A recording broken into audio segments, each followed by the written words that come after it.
Now, being you have a musical background, being a comedian, I know that marijuana must have played somewhere in your life, Oh yeah, and yeah. obviously, Most of it. most of it, Most of it. Yeah. most of your life. I had to quit smoking pot though because it got too strong for me.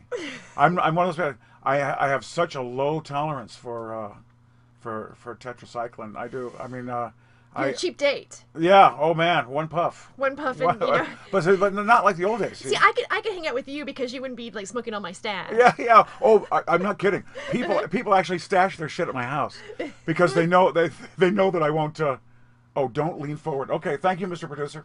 That was Uh, Rupert Declo. That's the infamous Rupert Declo. yeah, but anyway, people used to stash their stuff at my house because they knew I wouldn't smoke it.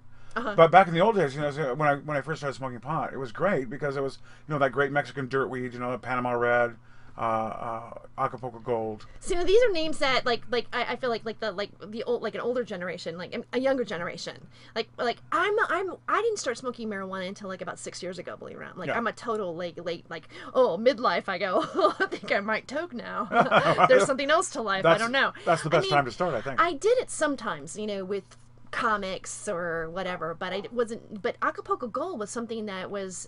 Is it hard to find now? I think it might be hard to find. Yeah, I don't know if it even exists anymore. I mean, that's how far out of the loop I am. But It sounds like it should go with like a certain beer or something. oh, but I mean, the smell was so definitive, and I mean, the taste and the smell was so definitive. I just remember it so well. But I was living in Canada when I first started turning on to pot and hallucinogens and anything else that was.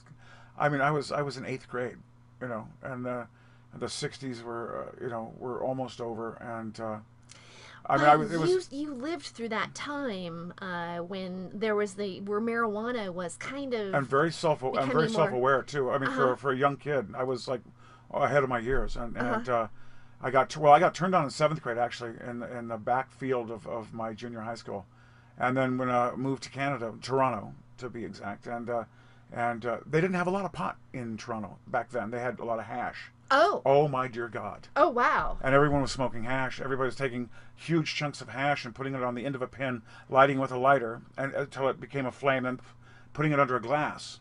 And then the glass would fill with smoke, and then you'd suck the smoke out with a straw.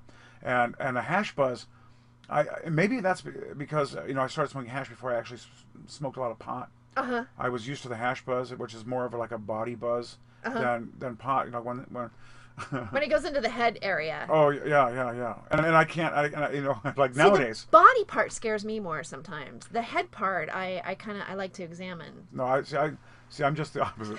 I have to be in control, somewhat in control. I mean, I have to be able to talk. Yeah. The pot now is so strong that one hit, and I take a hit from now, from time to time, time to time. And the pot now though, it's just it's so, I got one hit and I just go, be, time to go to my room. No more communication.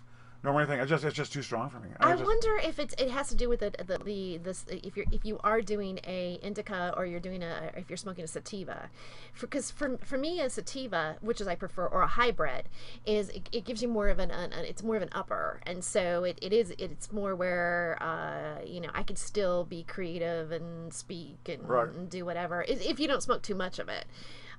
Some stuff kind of makes me go, for me personally, like I get really like my imagination just goes way too out. Oh well, yeah. Like I'm me talking too. to God, I think, or something. Well, one of two things happened for a while.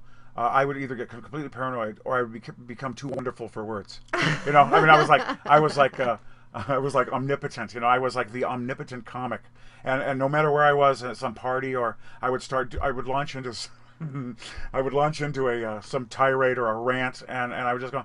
I remember one time at a party, and I smoked a half of a joint with this other guy, and there was a little Pekingese dog, and I remember talking to these people and picking the dog up. Goes, I have a dog full of urine and I know how to use it, so back off. People were, and they were backing off. Actually, they were frightened, but yeah, it was just always too much. I mean, I could do acid, and that was okay. Cocaine was actually my drug of choice, in the '70s and '80s. I mean, that's why I was like, that made me feel like God. Actually, Well, I think it made a lot of people feel like God. Yeah, You yeah. know, cocaine was one of those kind of drugs where was popular in the 80s. Yeah. And I tried it. I'm not gonna lie. I've done coke before. Oh yeah. But it was one of those kind of things where I went, oh my God, I can't. I like this too much. I can't. I shouldn't be doing it.